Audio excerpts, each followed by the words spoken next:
Welcome back to another episode of Paranormal Bad Bitches. Today, we are going over the Salem witch trials. I appreciate you guys being patient with us. We went to the Sally house. If there's somebody here, can you set that red light off?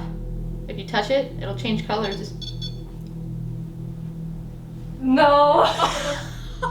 And the McInteer villa. Like I said, most of the ones up here were all set to 60. So it's been a crazy few weeks. We did start a new channel as well. It's called the PH Bucket List. If you guys want, please go subscribe to that. We're gonna do a lot of crazy stuff. I cut my hair for the first challenge. That video will be out by the time you guys see this video. It'll be down in the description below as well. For today, like I said, we are going over the Salem witch trials. This took place from February of 1692 to 1693. Now, the backstory of Salem. In 1629, Salem was settled by Roger Conant. It was originally known as Numkeg. If I'm saying that wrong, let me know. The settlers preferred to call it Salem. Now, in 1641, English law made witchcraft a capital crime, and the general court and the legislative body of the colony of Massachusetts Bay wrote the Body of Liberties. This was the first legal code established in New England. In 1688, people began getting accused of witchcraft. Goody Glover was accused of bewitching Martha Goodwin and her three younger siblings as they began to exhibit abnormal behaviors. Now, after they had confirmation, to which they arrested Glover, Reverend Cotton Mather meets with Glover twice in an attempt to repent her witchcraft, and then she was hanged. So the first hanged witch was in 1688. Reverend Mather then took Martha Goodwin to his house, and her behaviors did not change, and if anything, they worsened. In 1688, Mather publishes memorial providences relating to witchcraft and possessions. Now, in 1689, Samuel Parris is named the new minister of Salem. On October 16th of 1691, the villagers vowed to drive Parris out of Salem and stop contributing to his salary. So I guess they didn't really like him. On January 20th of 1692, 11-year-old Abigail Williams and 9-year-old Elizabeth Parris began behaving like Goodwin children did. And soon after, Anne Putnam Jr., along with other Salem girls, began acting the same way. Mid-February of 1692, a doctor by the name of Briggs visited the afflicted girls and suggested that witchcraft might be the cause. And in February 25th of 1692, Tituba, at the request of Mary Sibley, bakes a witch cake and feeds it to the dog. Basically what a witch cake is, it's a cake containing urine of the afflicted, and if you feed it to a dog, which were believed to be connected to the devil somehow, it would counteract the spell that was put on Elizabeth and Abigail. Yeah, it didn't work. So late February, the girls were pressured by ministers and townspeople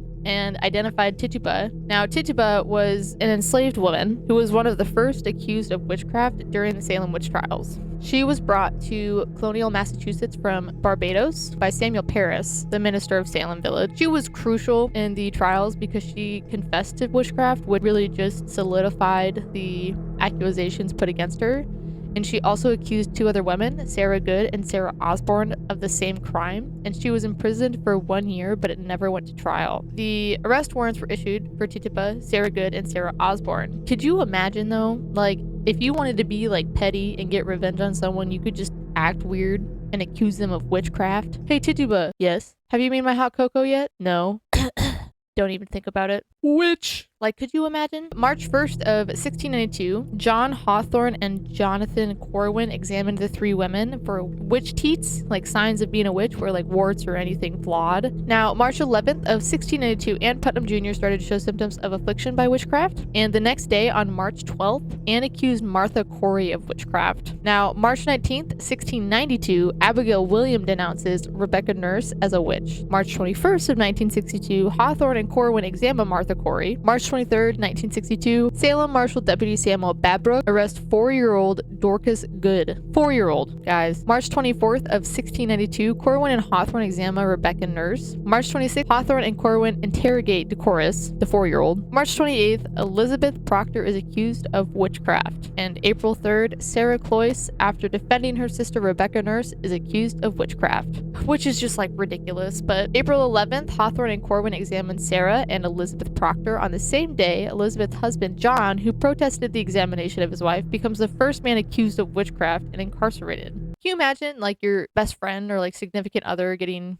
like accused of witchcraft and you just try to stand up for them and they're like, you're a witch too. Now, early April, the proctor's servant and accuser, Mary Warren, admits lying and accuses the other accusing girls of lying. April 13th, Ann Putnam accuses Giles Corey of witchcraft and alleges that the man who died at Corey's house also haunts her. April 19th, Abigail Hobbs, Bridget Bishop, Giles Corey, and Mary Warren are examined. Hobbs confesses and practicing witchcraft. Mary Warren reverses her statement made in early April and rejoins the accusers. April 22nd, Mary Easty, another of Rebecca Nurse's sisters who defended her, is examined by Hawthorne and Corwin. Hawthorne and Corwin also examined Nehemia Abbott, William and Deliverance Hobbs, Edward and Sarah Bishop, Mary Black, Sarah Wilds, and Mary English. So, like, basically what they're saying is if you have any flaws, whether it's a wart or some sort of deformity that you were born with, they're automatically going to assume you're a witch. Quick interruption. If you guys like the video, please like it to let us know. If you guys don't like the video, comment down below and tell us what we can improve on. And if you guys like coming back to this channel, make sure you subscribe and follow along for the journey. April 30th of 1692, several girls accuse former Salem minister George Burroughs of witchcraft. May 2nd, Hawthorne and Corwin examined Sarah Morey, Linda Dustin, Suzanne Martin, and Dr. Hoare. George Burroughs is arrested in Maine. He also returned to Salem and was placed into jail. On May 10th, Corwin and Hawthorne examined George Jacobs Sr. and his granddaughter Margaret Jacobs.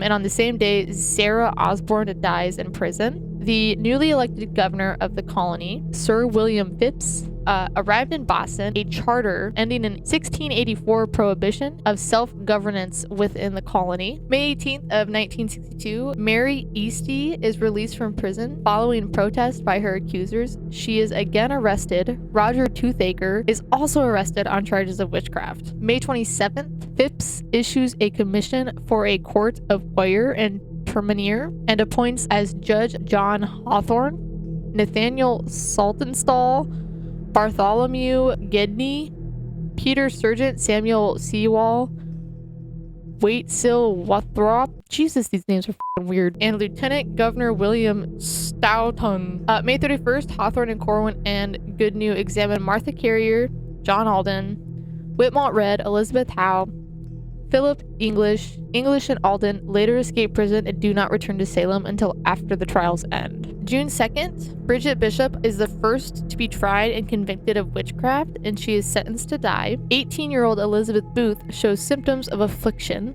by witchcraft, because who isn't these days? June 10th, Bridget Bishop is hanged at the Gallows Hill following the hanging of Nathaniel Saltonstall. Nathaniel Saltonstall resigns from court and is replaced by Corwin. June 15th, Colton Mater writes a letter requesting the court not to use spectral evidence as a standard and urging that the trials be speedy. The Court of Oyer and Terminier pays more attention to the request for speed and less attention to the criticism of spectral evidence.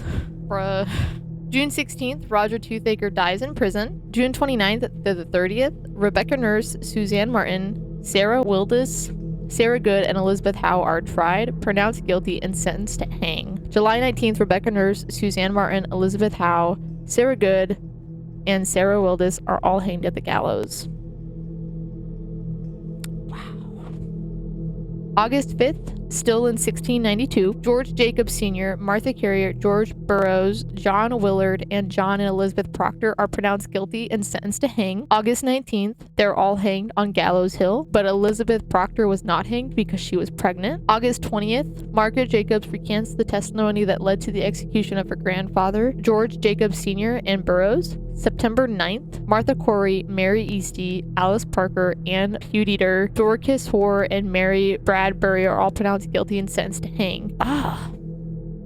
Mid-September of 1692, Giles Corey is indicated. September 17th, Margaret Scott, William Redd, Samuel Wardrow, Mary, Abigail, Rebecca, Mary, Anne, and Abigail my god, are tried and sentenced to hang. The sheriff's administrator pressing Giles Corey after he refuses to enter a plea into the charges of witchcraft against him, and after 2 days under the weight, Corey dies.